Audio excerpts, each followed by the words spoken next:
লালমনিরহাটের হাতীবান্ধা সীমান্তের শূন্যরেখা অতিক্রম করে বাংলাদেশের অভ্যন্তর থেকে হাসিবুল ইসলাম নামের এক যুবককে ধরে নিয়ে যাওয়ার ৭২ ঘণ্টা পর তার মৃতদেহ ফেরত দিয়েছে ভারতীয় সীমান্তরক্ষী বাহিনী। স্থানীয়রা বলছেন, বুধবার দুপুরে হাতীবান্ধা উপজেলার সিঙ্গামারী সীমান্ত এলাকায় ঘাস কাটতে গিয়েছিল নিহত হাসিবুল ইসলাম। এ সময় হঠাৎ করে বিএসএফ টহল দলের সদস্যরা তাকে লক্ষ্য করে কয়েকটি গুলি ছুড়ে। গতকালকে হাসনুর নানার বাড়ি থেকে এসে ঘাস কাটতে যা 94 পিলিয়ারের ভেতরে বাইরে বাংলাদেশে ঘাস কাটতেছে। ভারতের বিএসএফ ওই মুহূর্তে আসিয়া তার পেছনে দাঁড়িয়ে গুলি করে হত্যা করার পর ছেঁচড়ে নিয়ে যাওয়ার পর আবার মারার পর সে কাল থেকে লাশ দেয় না, এ বর্ডার ও বর্ডার করতে করতে এখন রাত 12টার সময় সে লাশ দিল।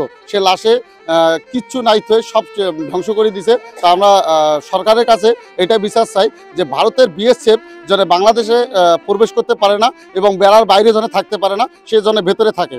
ওদের রাষ্ট্রের ভেতরে ওরা কি করবে না করবে তাদের ব্যাপার, আমাদের বাংলাদেশে যেন কোনো সময় ওরা প্রবেশ করতে পারে না। এলোপাতাড়ি গুলিতে হাসিবুল গুলিবদ্ধ হয়ে মাটিতে লুটিয়ে পড়ে।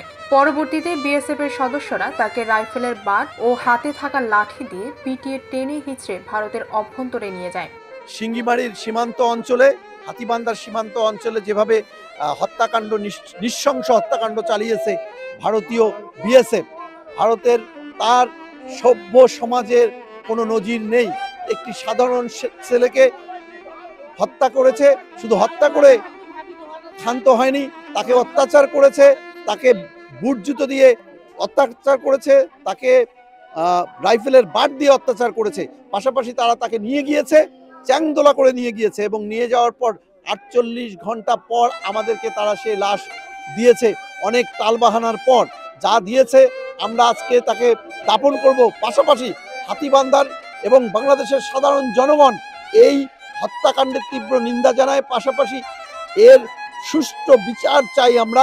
জানা গেছে, গুরুতর আহত অবস্থায় প্রথমে হাসিবুলকে শীতলকুচি থানার স্থানীয় একটি হাসপাতালে ভর্তি করা হয়। সন্ধ্যায় অবস্থার অবনতি হলে কোচবিহারের MJN মেডিকেল কলেজ হাসপাতালে চিকিৎসার জন্য নিলে সেখানে মারা যান হাসিবুল। পরবর্তীতে বৃহস্পতিবার রাত 12টার পর বিজিবি ও পুলিশের নিকট লাশ হস্তান্তর করে বিএসএফ।